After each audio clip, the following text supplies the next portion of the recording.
오늘 아침에 이천에서 일어나서 이제 뉴스를 켜두고 했는데 SBS에서 그게 나왔네요. 신탁과 연결된 전세 사기 이거죠. 사실 뭐 그것과 연결해서 오늘 아침 뭐 얘기 들으니까 지방에 있는 악성 미분양은 뭐 이미 다 집을 다 져놨는데 분양이 안 되는 거예요. 그래서 그거를 정부가 뭐 몇천 채를 사준다.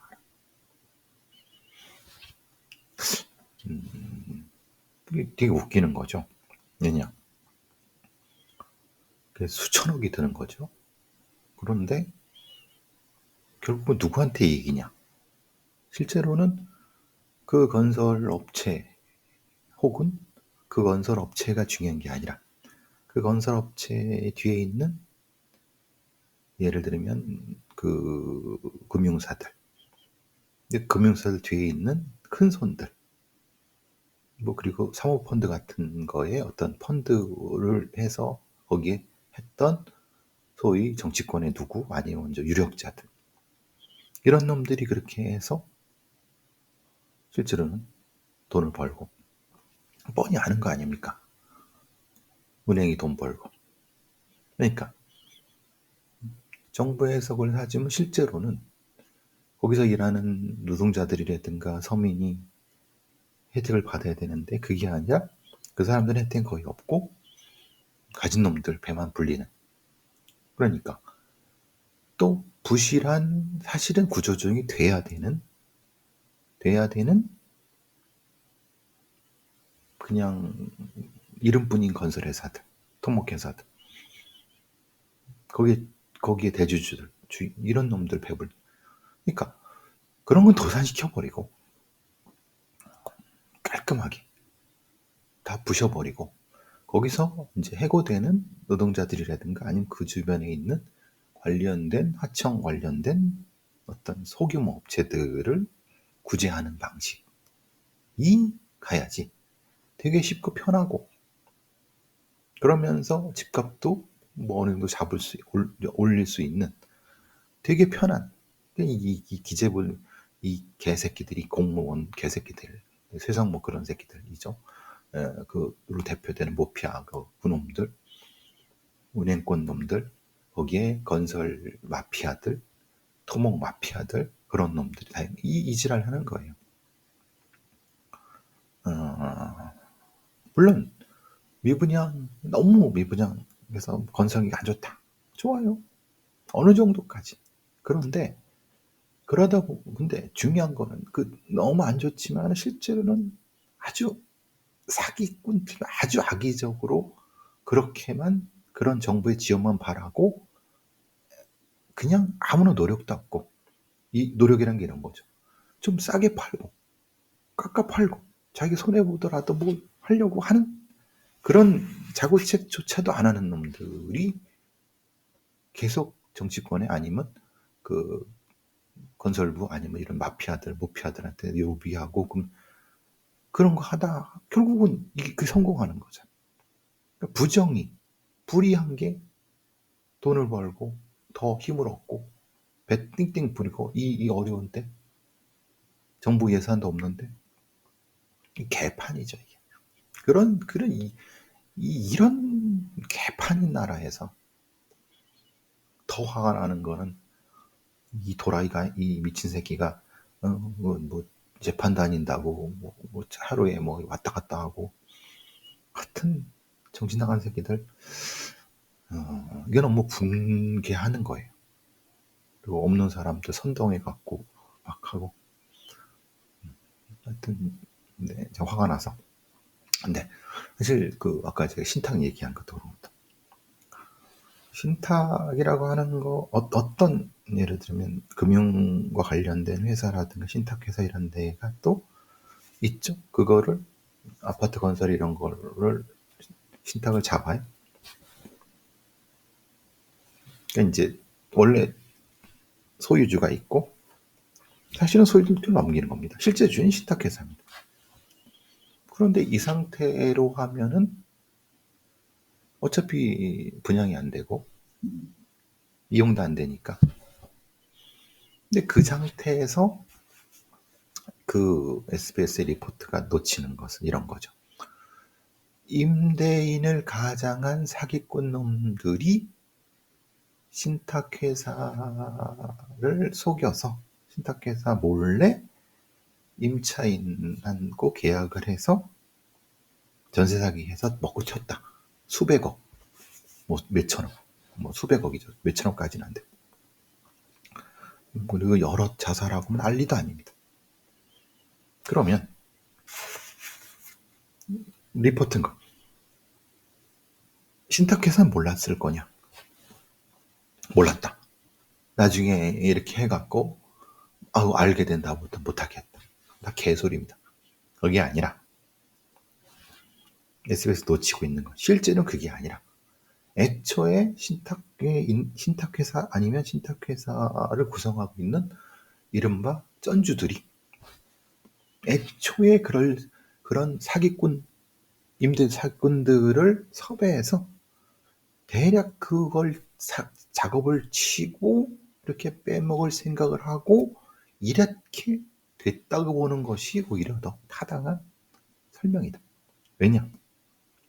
모를 수가 없고 거기서 생각해 보세요.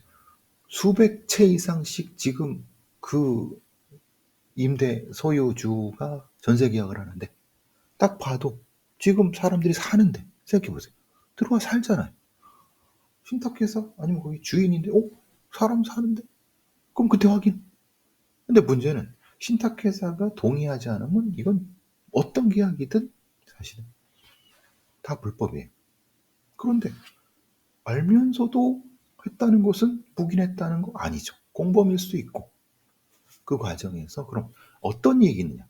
이 상태에서 어느 정도까지의 이 하나의 같은 밥그릇을 했다라고 보는 게 맞는 거예요. 생각해 보세요. 거기에 자기 건물에, 그러니까 자기가 신탁을, 이게 자기 소유가 너무한 자기 건물에 수백 명의 사람들이 와서 살고 있고 막 몇 년 살고 그러는데 그걸 몰랐다? 야, 그런 거짓말이 어디 있습니까? 그런데도 SBS 방송사는 그냥 그 신탁회사 놈들의 말을 믿고, 정확히 말하면 쩐주들의 말을 믿고, 이게 다 한통속인 놈들입니다. 그러니까 대한민국의 정의가 죽었다. 죽었다가 아니라 대한민국 가진 자들이 사모펀드건 뭐 금융사에 뭘 하건 뭐에 만들어갖고 가짜 페이퍼 회사를 해서 뭐 하든 저런 방식으로 아파트 짓고 해서 그걸 그렇게 하고 미분양 나면은 그가 사줄 거라고 그냥 로비나 해 처먹고 있고, 그리고 그렇게 안 되는 거는 사기꾼 놈들이랑 짱 먹어서 이렇게 털어먹고 가고, 진짜 서민들 이 세입자들만 죽어나가, 진짜 죽어나갑니다. 자살하고 난리도 아닙니다. 그 사람들 전세 2억 1억 2억 이거 진짜 소위 평생 모은 돈이고 앞으로 그 지금 어디 할 수도 없습니다. 회복할 수도 없습니다. 그게 수백 명이 넘습니다. 수백억입니다. 그럼 그 돈이 어디 갔냐? 어디 갔겠습니까? 실제로 이 임대인이 실제로 형량을 받았습니다. 처음에는 5년이었어요. 1심, 2심에서 2년 6개월이에요. 이 판사, 이 돌다가 이 나쁜 놈의 새끼가 깎아줬습니다. 왜 깎아줬느냐? 이것을 받을 가능성이 있다. 돌려받을. 아니, 거기 있는 세입자 못 받는다니까? 오히려 이게 범죄를 조장하는 게 판사놈들이. 판사놈들이 조장하겠습니까? 그걸 제가 늘 사기꾼들, 돈 많은 사기꾼들은 비싼 변호사를 들여갖고 이미 그 작업을 쳐놨다.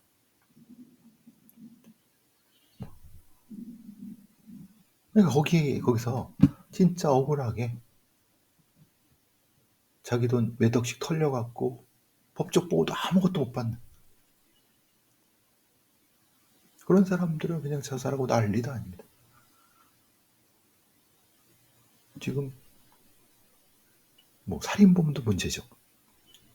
강간범도 문제고. 근데 이 조직적인 전세 사기꾼, 이거 완전 범죄 조직입니다. 그런데 또 경찰이나 검찰 놈들은 범죄단체를 수사를 제대로 못해갖고 판사들은 껌껌이 범단은 빼줘요.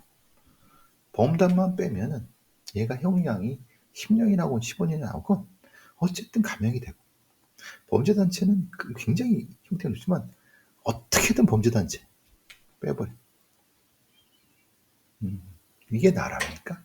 이게 왜 신탁이라는 거에 문제가 있는지 뻔히 알면서도 건설교통부라든가 아니면 이 관련된 LH라든가 아니면 이런 놈들이 법에 신탁회사가 이렇게 했을 때는 적어도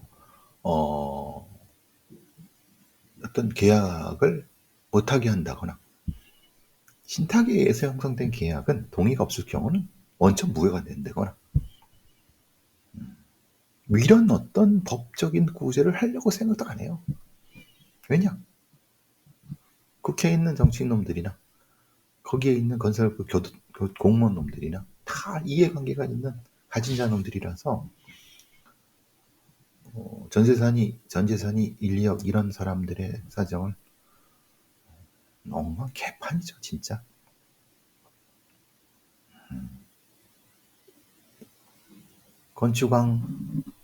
인천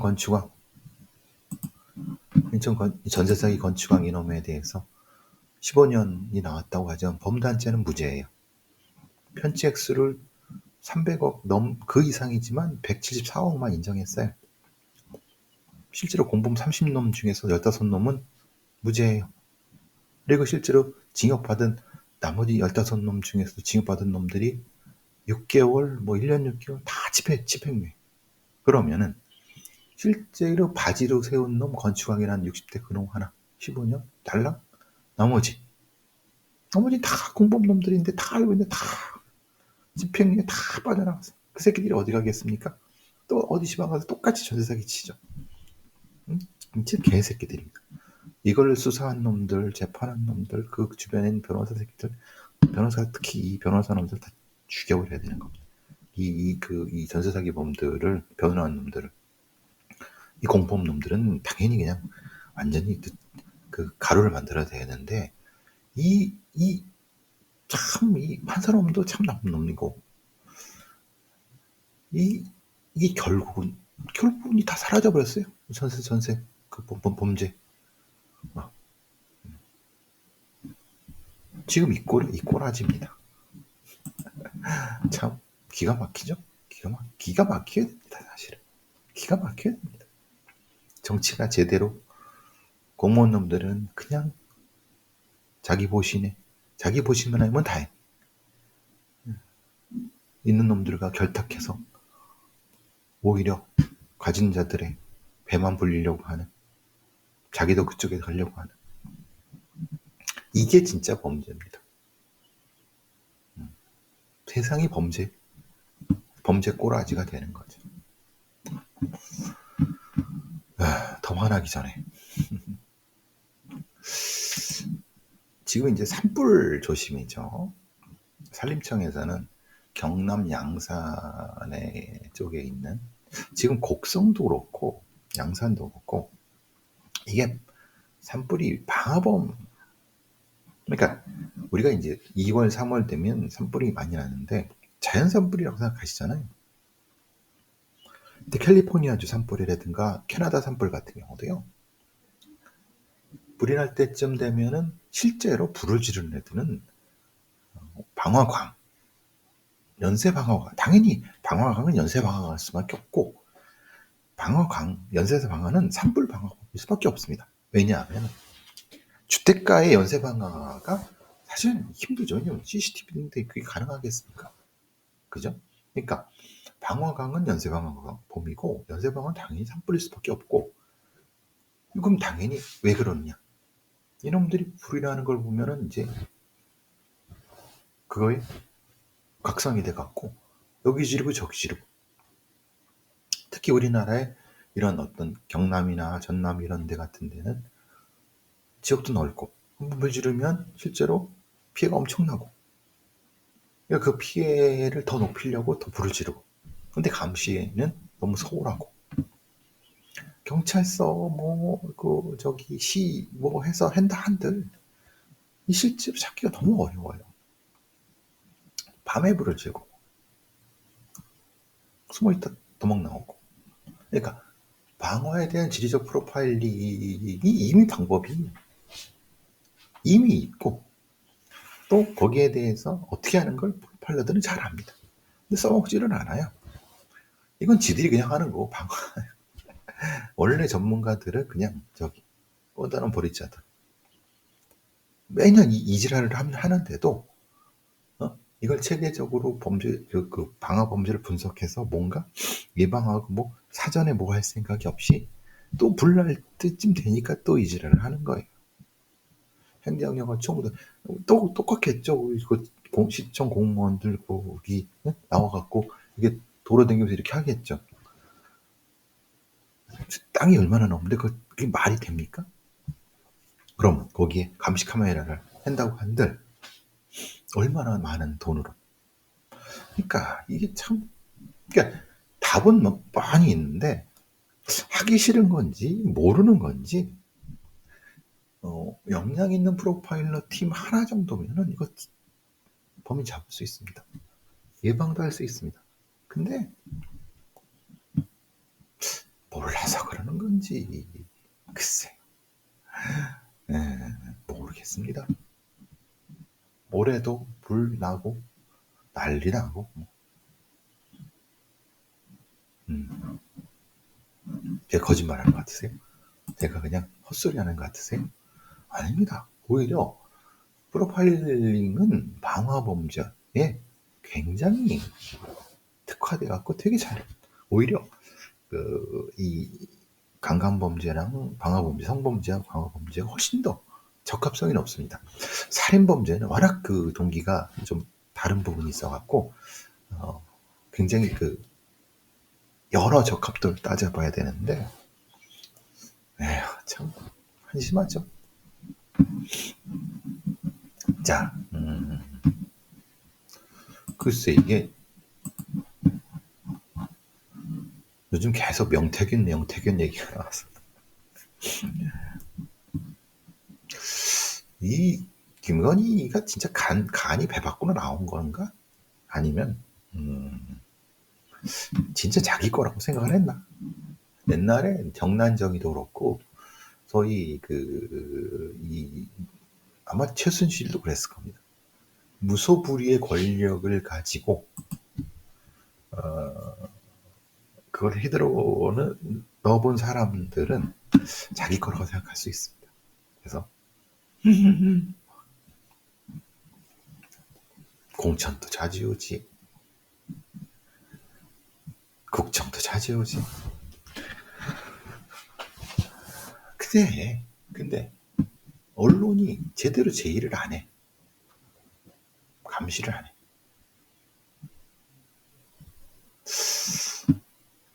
참,